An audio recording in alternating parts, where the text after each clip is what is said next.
All right, Reddit, I require your assistance.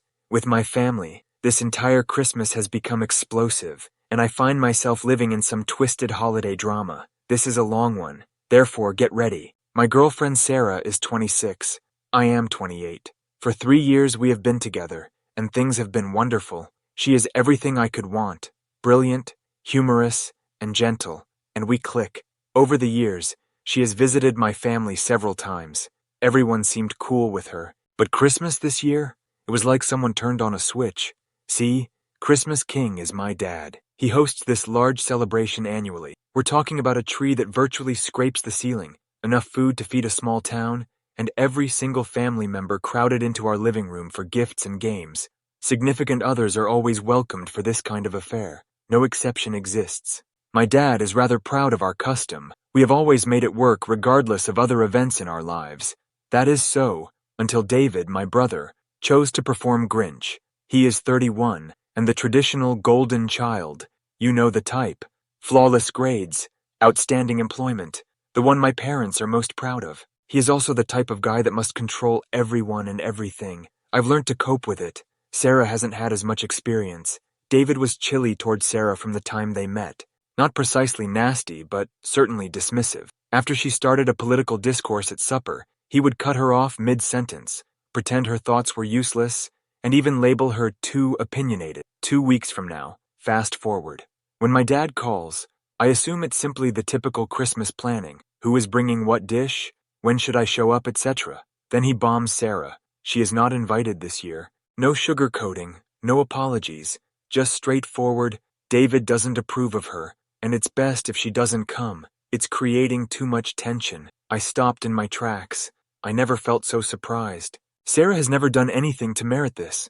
She is courteous, lively, and always strives to interact with my family. Sarah told me what occurred. She was clearly hurt, but she also told me I should go to Christmas without her. She wanted nothing to be the reason I missed family time. Really though, how could I simply leave her behind like that? The more I considered it, the more enraged I became. David has always been able to shape events to suit his needs. Now he militarized Christmas.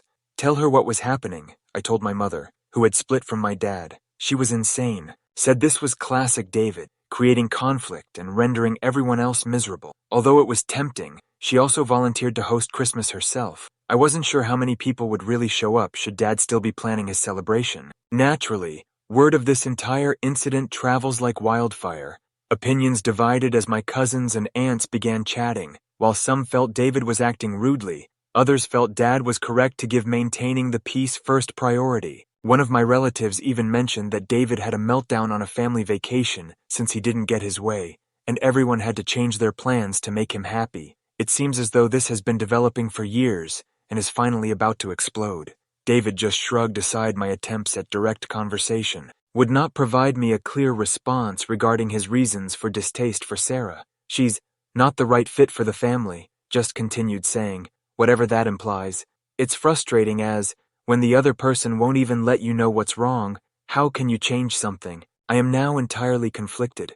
While I don't want to spoil Christmas for everyone, I also don't want David's dictation of who is welcome in my life to become the norm. Though Sarah has been only supportive, I can see how much this is hurting her. David's acting as though he has won some sort of war, while my dad keeps doubling down on his my house, my rules posture. The family group chat is a total minefield, while my mom is trying to organize the soldiers for another Christmas.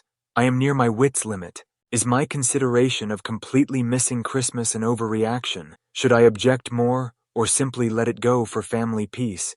I have no idea what to do. I feel as though I'm caught between a rock and a hard place. Thus, Reddit, what do you suppose?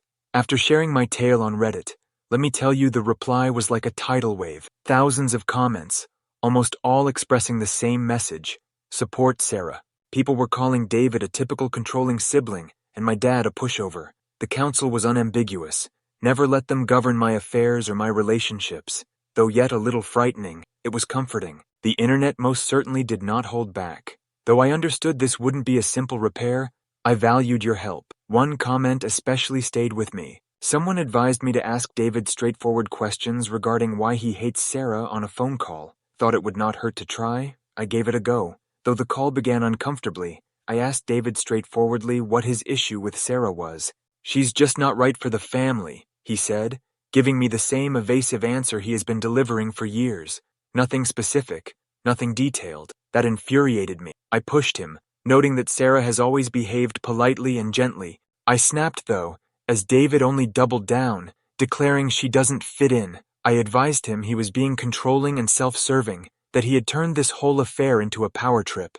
He merely hung up on me. He never even tried to defend himself. A few minutes later, my dad furiously phoned, said I was creating drama, and that the family dynamic would benefit David's attendance at Christmas above Sarah's. It felt like chatting against a wall. Dad wouldn't waver from his "my house, my rules" posture, and I hung up, more annoyed than ever. Bless her heart, Sarah, always striving to simplify things. She informed me once again that although I could feel the hurt in her eyes, it was okay if I went without her. She was making great effort to be understanding, but overall this wasn't fair to her. My mother phoned and offered once more her Christmas place, said we may invite anyone we so desired. The concept grew to seem increasingly enticing. At least we wouldn't have to deal with David and his crap. But then, when I tried to handle it via the family group chat, things exploded even more. I reasoned that perhaps if I laid everything out, we might find some sort of answer. Rather, it descended into a full catastrophe. While some family members supported my dad, saying he was simply trying to keep the peace, others agreed with me and felt David was acting erratically. David, of course, remained mute all through, which made matters worse. I felt as though I were yelling into nothing. Suddenly, David's girlfriend Jessica sent me a private note. She indicated she wasn't going to get involved, even if she disagreed with David's approach. She also remarked she didn't know why David had such a problem with Sarah, as she thought she was beautiful. Although it was good to learn that someone in his corner wasn't entirely on his side, it had little effect on David's continuing commandeering. The bombshell arrived next. A cousin nearby informed me that several family members were intending to boycott Dad's Christmas in solidarity with me and Sarah, though I hadn't requested anyone to do that. Apparently David's actions had been spreading word of themselves. Knowing some people had our backs felt great, but it also heightened the suspense. That same relative also dropped another piece of evidence that explained a lot. David had supposedly blackmailed Dad, threatening to cut off financial support should Sarah visit Christmas. Though I had no idea Dad was dependent on David financially, evidently, he has been supporting Dad for years. Dad's reluctance to stand up to David suddenly made a lot more logical. Though that didn't make it right, at least it was evident why he gave such rapid caving. Sarah's parents asked us to spend Christmas with them instead, meanwhile, saying they would love to welcome both of us should things not go out with my family. They were incredibly friendly. The concept appealed. No drama, no David, just an ordinary, joyful holiday. Although Sarah claimed she didn't want to pressure me, I could sense she would feel more at ease there. The days passed, and I began to seriously consider completely skipping Dad's Christmas. Thinking about it, I wanted less to spend the Christmas in a house where Sarah wasn't welcome. Then, though, Dad contacted me once more out of the blue. He was not furious this time. He sounded really hopeless, saying he was only trying to keep the family together and that I shouldn't let one problem spoil Christmas. He begged me to rethink. I hung up the call saying I needed more time to consider. To tell the truth, I had no notion what to do. On the one hand, I wanted to prove Sarah's side view and defend her. Conversely, avoiding Christmas seemed to be exactly what David wanted. It was a lose-lose scenario, and I had no idea how to get out without someone suffering. Right now, I was still considering my alternatives. Once I decided, I knew I would update once more. Still, the weight of it all rested on my shoulders. Christmas should have felt different from this. I made my choice on Reddit. I was not heading to Christmas with my parents. Sarah meant too much to me. I could not cross the line allowing David to define who was welcome in my life. It felt as though a bomb went off the moment I told my dad. I told him I wasn't the one imposing ultimatums, but he wouldn't hear it. He accused me of ruining Christmas and of allowing one individual to damage the family dynamic. He cut off the call suddenly, obviously enraged. Not long afterward, one of my cousins told me David was celebrating. It didn't sit right with me, but apparently he'd been telling people he won, and I was being immature for skipping Christmas over something so small. I wasn't going to interact. The family's disintegration grew much more clear, saying they simply wanted to avoid controversy. Some families supported Dad and David. Others backed me, saying David had been performing this kind of power play for years. and it was about time someone stood up to him. I told my mother, meanwhile, that Sarah and I would be Christmas guests at her house. Mom was overjoyed and began planning right away. She promised it would be a stress-free day with great food, lots of laughs, and no drama. When I informed Sarah, she seemed relieved. We felt as though we had something to look forward to, first in weeks. 2 days later, Jessica, David's girlfriend, sent me another note.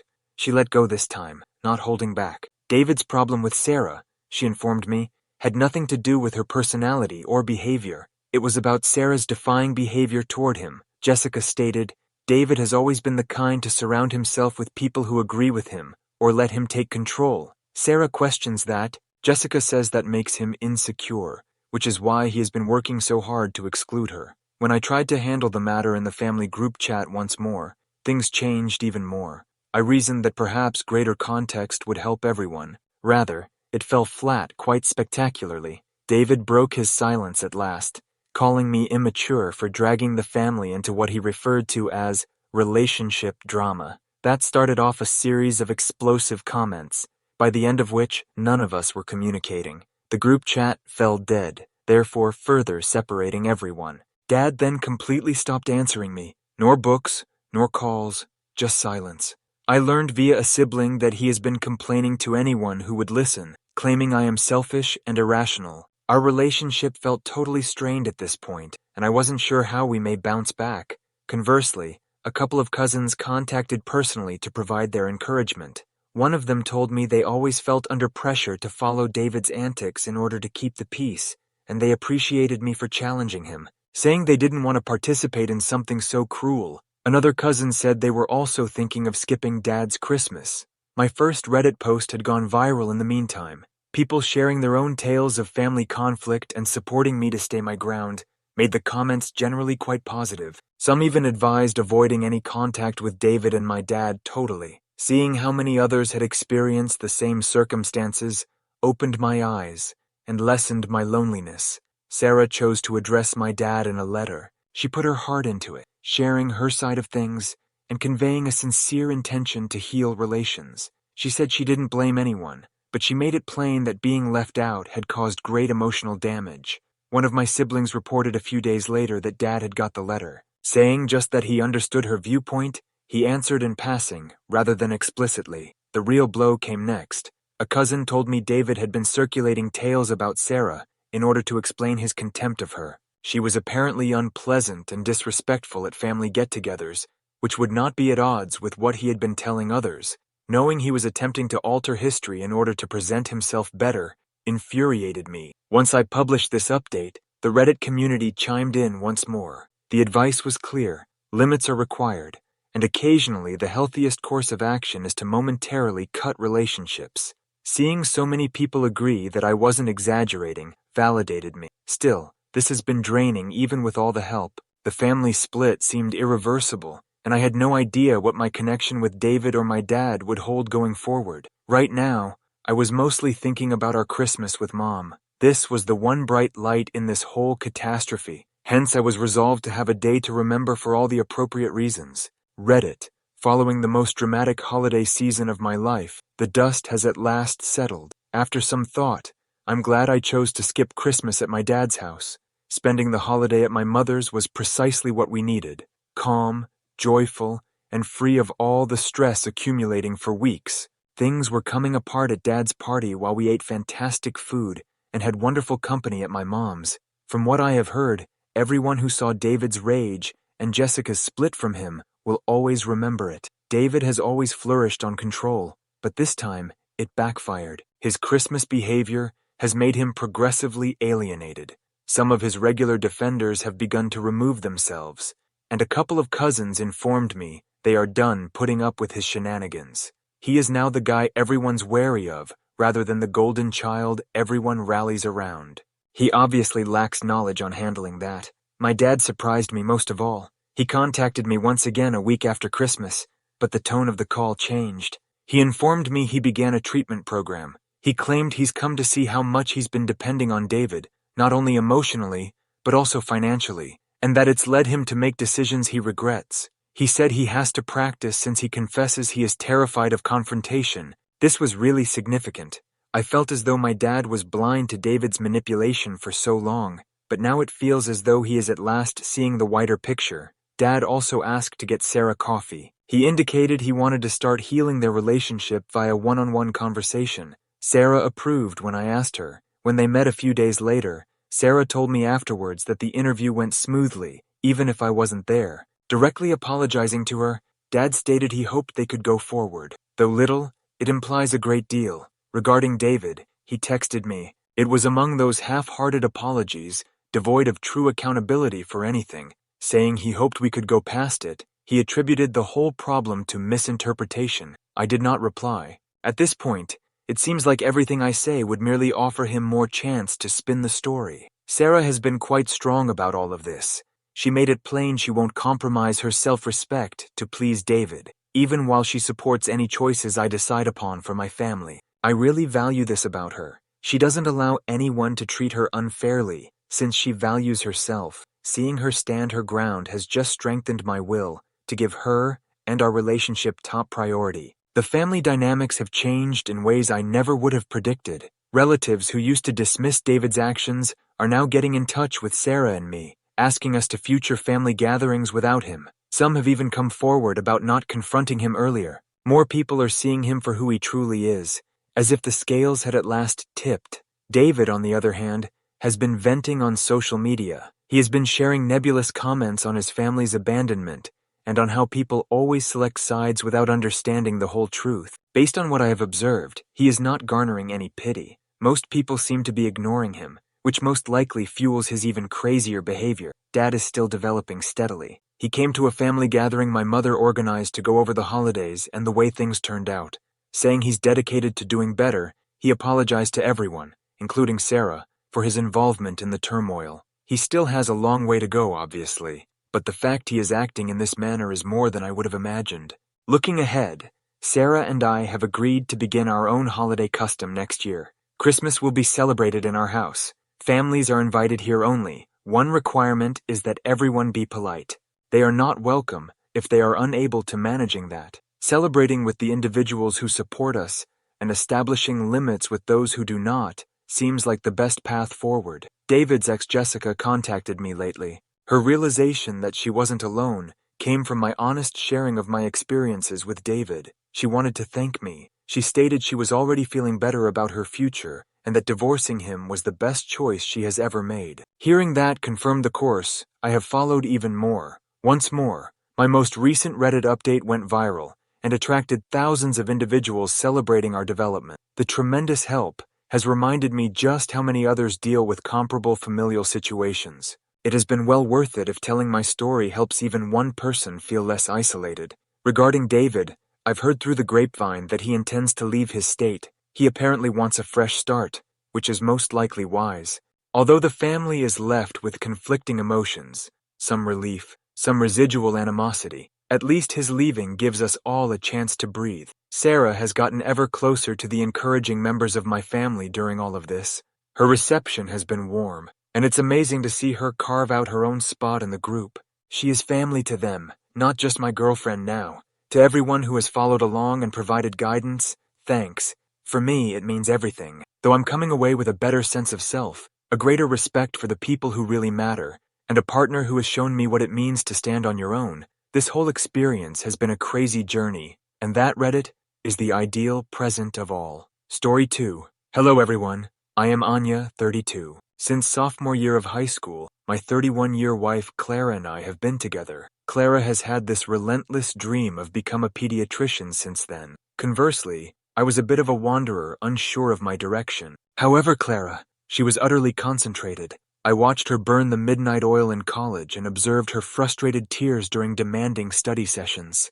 Her commitment was contagious, and it drove me to get down to follow my own legal career, supporting one another through dead-end jobs, inexpensive park dates, and many tense evenings. We were each other's rocks. At last, jointly, we saw the light at the end of the tunnel. After I graduated from law school, we got married immediately away and could move into a far better apartment with our combined savings. Clara was supposed to be at last realizing her ambitions. She had completed her internship and was ready to be a fully certified physician. Something changed, though, then, Though I'm not sure exactly when she first mentioned desire to be a housewife, from the motivated, career-oriented lady I knew, it was a 180-degree turn. I experienced whiplash from it. What had started this transformation eluded me. I first assumed she was feeling neglected, since I had been working long hours. She would say things like, "I just want to cook and clean for you, live a simple life." She insisted on this housewife idea, even though I advised we go on more dates and spend more quality time together. Now, I have nothing against becoming a housewife. Nevertheless, it seemed ridiculous to give up years of relentless study and effort to stay home and perform tasks. We have been partners in every respect, and we have always equally divided home tasks. Simply said, I could not read her. Was her true dream not to be a doctor? Had she bored herself? I got lost. She is my universe. She should be happy, but it seemed improper to throw aside a career of respect for household responsibilities. I might have been overlooking something. I was too thick to see her attempting to tell me something. I just wanted to know why, and perhaps gently try to guide her away from what seemed to be a major error. Still, it is her life at last. If I stood by and watched her toss all she had, I just could never forgive myself. Part 2. The foundation's cracks. Months went by, and the issue persisted. Online and via friends, I was getting advice, but burnout was the most often mentioned issue. That made logical. One quite difficult road is that of a doctor. Someone proposed a trip, which we could most certainly afford, but work had been so unrelenting that our downtime was typically spent at home, resting. Then someone mentioned the pressure of at last being licensed, and the absence of the safety net of oversight. She would make every decision, hence there would be great weight to bear. It had not even occurred to me that she might be worried over this important event. It dawned on her that she might be burned out, or suffering great anxiety, and that she might want expert help. She might have already failed a vital test or something. Another, more disturbing implication was that she was acting as though she still was on target. I was aware that was untrue. I had been there at every stage, seen her tiredness myself. 6 months after my first web post, I at last have an update. I'm sorry about the wait. Really, it totally escaped me. I was concentrating just on Clara, since she and I were going through a trying time. Nowadays, things are considerably better, and both of us are in good shape. Clara is aiming toward completion of her residency. She makes me rather proud for tenacity. These last 2 months made me rethink our relationship, and what I discovered was not good. Her life had significant occurrences that I totally missed. Clara had always been quite self-sufficient. Generally, simple encouragement was sufficient to lift her mood. I thought incorrectly that still applied.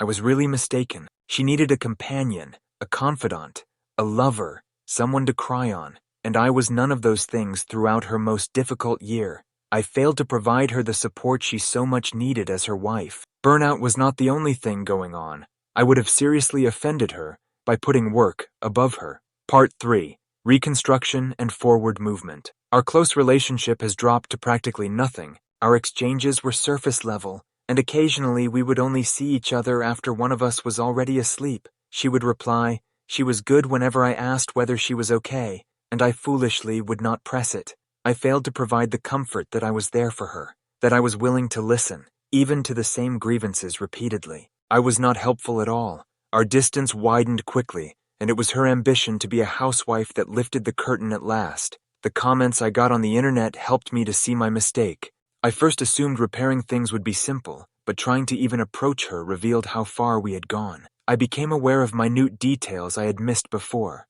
Her hair, the bags beneath her eyes, even her wardrobe choices, her tiny things, the pastel colors, the odd earrings, the shoes, the makeup, the sweets, were vanished. Saying her hospital job limited her style helped me try to explain it, but she was unique even at home. I felt guilt chewing at me. I chose to quit being blind. I began modest gestures of closeness, holding hands and working in the same room. I stopped only wondering whether she was all right, and began to tell her I would always be there for her. My top concern was her. She began to confide in me again, slowly. We discussed the housewife lifestyle. She said it resulted from fatigue, loneliness, stress, and a particularly trying event, watching a kid die at the hospital. She had never gone through such a slow, unavoidable death, and she had grown close to both the mother, who was about our age, and the child. It heightened the agony of the catastrophe. Her obligations as a healthcare practitioner started to weigh too much. She started to doubt her years of education, her qualifications, her capabilities. Things she used to be proud of became causes of anxiety. She then came across aesthetic housewife material on the internet, and the concept of running away from heartbreak and stress sounded really enticing. I knew not how to console her. Our lines of work are quite different. Her medical documents were beyond decipherability as well. I felt nothing at all useful. She shouldn't bear that weight, though, alone. People depend on doctors since they respect their knowledge. She gives safety, solace, and relaxation. She reminds me of a superhero. One should be rather pleased of the happiness she brought that youngster with him until very last. We had several meetings going back over this, and each time I listened, her confidence returned at last. She turned to her supervisor for help, and daily seeing her become better made me very happy. Right now, we are at a great spot. I treasure her voice, her presence, her support. I missed her so much. Although I wish I had known sooner, this whole experience, as unpleasant as it was, brought us closer. Being family means that discussing challenging topics shouldn't feel unusual between us. About her, about myself, about our connection, I discovered so much. Though we have hectic lives, we schedule time to see one other. We recently acquired 2 cats as well, in case someone assumed it was pregnancy fever. Very definitely not anytime near. Our future excites us, and I know our emotional bond is greater than it has ever been. Time passed, like water down a slow river, and our discomfort stayed. More like a continuous fog obscuring the familiar terrain of our lives. It was not a sudden storm. Like wind spreading seeds of ideas, I had been getting guidance, whispers from the internet world and from friends. The most often used seed was burnout, which felt like a stone sinking into still water and producing ripples of comprehension. It made sense, much like the sun rises eastward. Becoming a healer, a doctor, is a difficult climb, a long trip on uneven ground. One person recommended a trip, a holiday, a chance to relax and fresh air. We possessed the tools, the means, like a winter full grain store, but work had been a continuous fire, burning long and brilliantly. Like injured animals licking their wounds, our rest time was spent at home. Then still another idea, a different kind of seed, the weight of responsibility, the weight of every choice, the pressure of at last bearing the license, the healing power. It was like a juvenile eagle alone facing the great heavens departing the nest, not the safety net of others who had trodden the journey before. Every decision, every action, hers alone. It had not occurred to me that she would be terrified of this significant turn in life, her possible carrying a heavy heart, great fatigue of spirit, need of direction from a wise elder, healer of minds, started to take root. Another, darker seed was planted. The guilt she held in secret, the dread she might have already stumbled upon, failed some vital exam, and was hiding. Like knowing the sun would rise, I knew deep down this was untrue. I had seen her struggle, her achievements, her tiredness.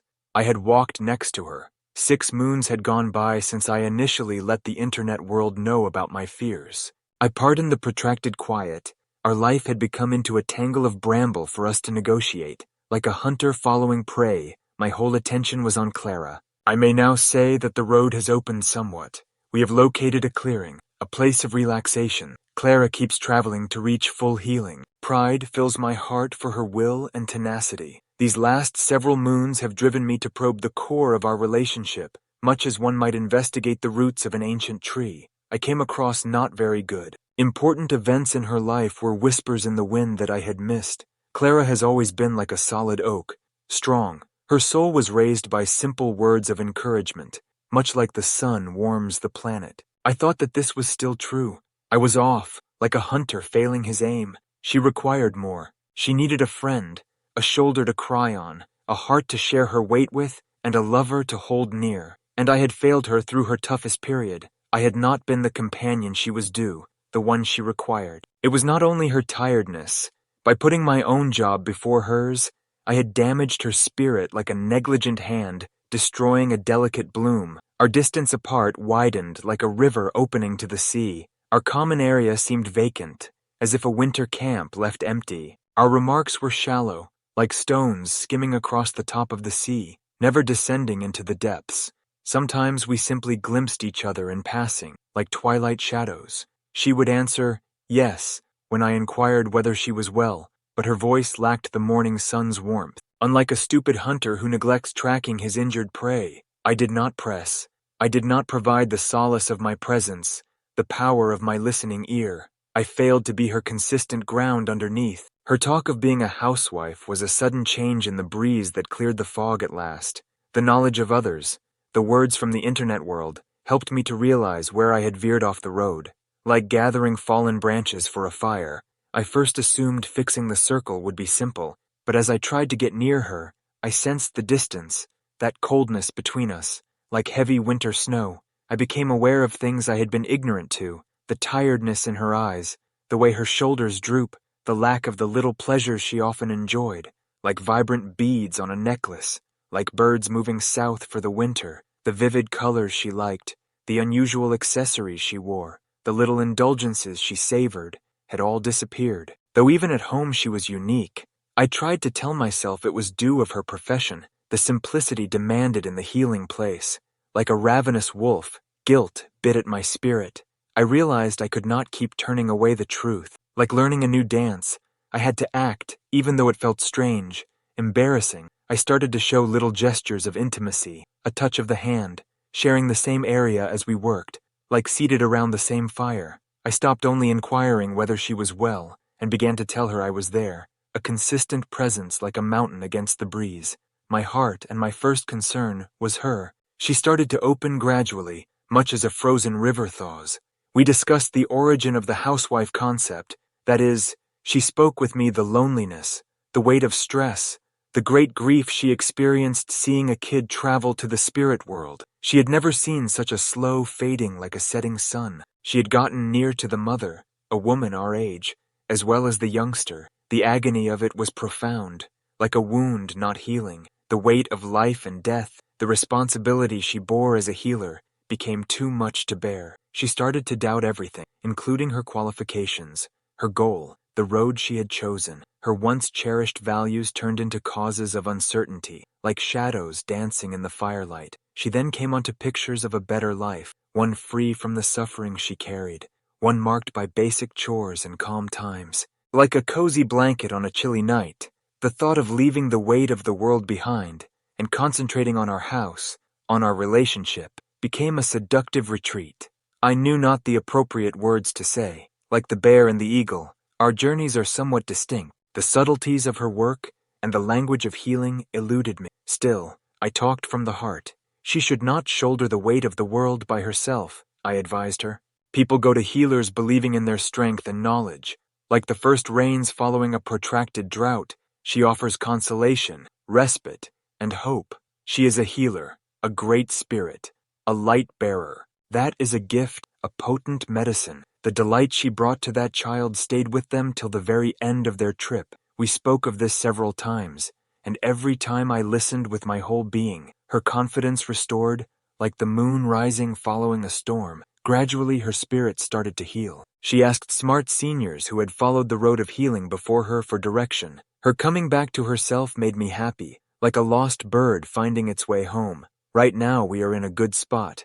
I treasure her here, her voice, the coziness of her hand in mine. I missed her profoundly, much as one would miss the sun during a long winter. Though this challenging road, like a long winter, has made us stronger, I wish I had known sooner. Speaking from the heart, sharing our responsibilities, should be as natural as breathing. We are tied together. About her, about myself, about the strong foundations of our relationship, I have discovered much. We still follow hectic pathways, but we schedule time for each other. That is, to maintain the holy fire. We have even let 2 little hunters, cats, inside our house, and to those who wondered about small ones, our kittens have shown us that we are not ready for that road. Not yet. I am appreciative of the knowledge shared with me, the honest words that helped me see. The future excites me. It will strengthen our relationship, allow us to travel this road hand in hand under the same heavens.